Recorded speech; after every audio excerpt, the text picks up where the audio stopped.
Hello guys, അങ്ങനെ മറ്റൊരു പുതിയ വീഡിയോയിലേക്ക് സ്വാഗതം. നമ്മൾ ഇന്ന് നിൽക്കുന്നത് ഇന്ത്യയിലത്തെ ഒരു ദ്വീപ് സമൂഹമായ ആൻഡമാനിലാണ്. അപ്പം നമുക്കതിൻ്റെ കാഴ്ചകളെല്ലാം കാണാം. അപ്പോൾ ഗൈസ്, നമ്മൾ ഇന്ന് പോകുന്ന ലൊക്കേഷനാണ് ബരത്താങ് ഐലൻഡ്.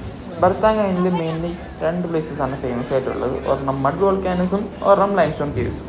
ഇന്ന് നമ്മൾ പോകുന്നത് ലൈംസ്റ്റോൺ കേവ്സിലേക്കാണ്. അതിനുള്ള സ്പീഡ് ബോട്ടിലേക്കാണ് ഞങ്ങൾ നടന്നുകൊണ്ടിരിക്കുന്നത്. അപ്പോൾ അതിൻ്റെ കാഴ്ചകളെല്ലാം കാണാം.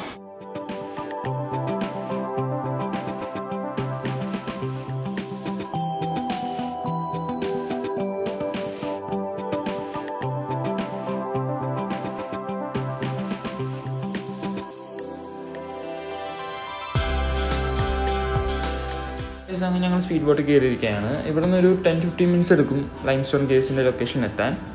അപ്പോൾ നമുക്ക് ആ പോകുന്ന വഴികളിൽ കാഴ്ചകളെല്ലാം കാണാം.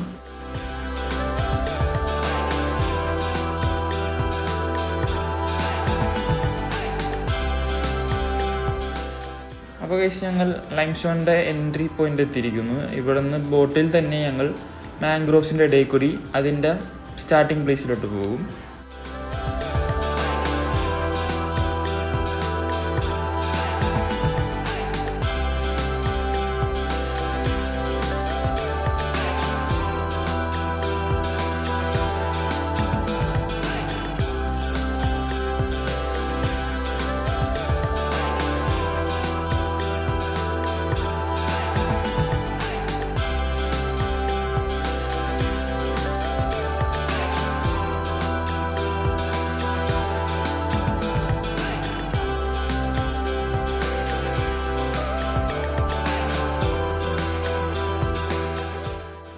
ഇതാണ് അതിൻ്റെ സ്റ്റാർട്ടിംഗ് പോയിന്റ്. ഇവിടെ നിന്ന് ഒരു 1.5 കിലോമീറ്റേഴ്സാണ് ലൈംസ്റ്റോൺ കേവ്സിലൊക്കെ ഉള്ളത്.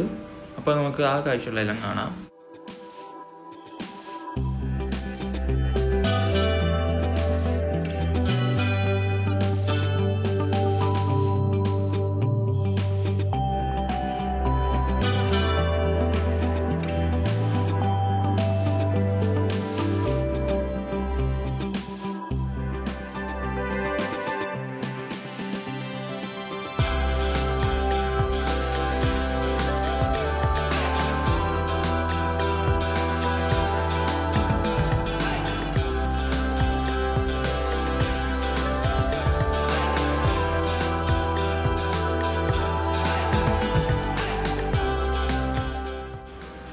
അപ്പോൾ നമുക്ക് അവിടെ ലൈംസ്റ്റോൺ കേവ്സിൻ്റെ ബോർഡെല്ലാം കാണാൻ പറ്റും. പിന്നെ ഇവിടെ കുറേ പക്ഷികളുടെയും പ്ലാന്റ്സിൻ്റെ ഒക്കെ ഡീറ്റെയിൽസ് ചെയ്ത് വെച്ച ബോർഡുമുണ്ട്. നമുക്കിപ്പോൾ ലൈംസ്റ്റോൺ കേവ്സിൻ്റെ അങ്ങോട്ട് പോയിക്കൊണ്ടിരിക്കുകയാണ്. ഇതാണ് ലൈംസ്റ്റോൺ കേവ്സ്. പണ്ട് ഇത് ഇത്തിരി വലിയ കേവ് ആയിരുന്നു. പക്ഷേ വർഷം കൂടുന്തോറും ഇവരുടെ ലെങ്ത്ത് കൂടി വരും. അതായത് ലൈംസ്റ്റോൺസ് വളർന്നുകൊണ്ടിരിക്കും. അതുകൊണ്ട് അതിപ്പോൾ ചെറിയ ഏരിയയിലോട്ട് മാത്രം ആയി ചുരുങ്ങിയിരിക്കുന്നു. ഈ ലൈംസ്റ്റോൺസിൻ്റെ ഈ ഫോർമേഷൻ ചില സിമ്പിൾസും ദൈവങ്ങളായിട്ട് ഇവർ സിമ്പിളൈസ് ചെയ്യുന്നുണ്ട്. അപ്പോൾ അതൊക്കെ നമുക്കിവിടെ കാണാൻ പറ്റും.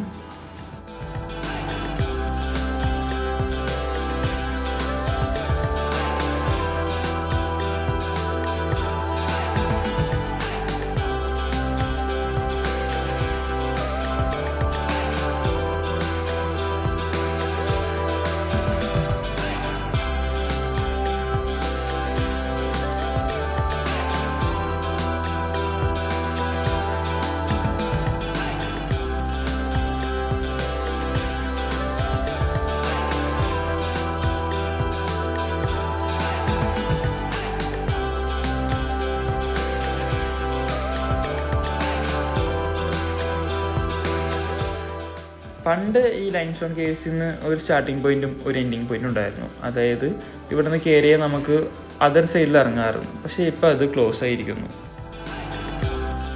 ലൈംസ്റ്റോൺ കേവ്സ് ഉണ്ടെങ്കിൽ ഞങ്ങൾ തിരിച്ച് മടങ്ങുകയാണ്. ഇനി തിരിച്ച് ബരത്താങ് ഐലൻഡിലേക്കാണ് ഞങ്ങൾ. അപ്പോൾ ഇവിടെ വരെ കണ്ടവർക്ക് എല്ലാവർക്കും നന്ദി. ഞങ്ങൾ പുതിയൊരു വീഡിയോ ആയിട്ട് ഉടനെ വരുന്നതായിരിക്കും. Till then good bye.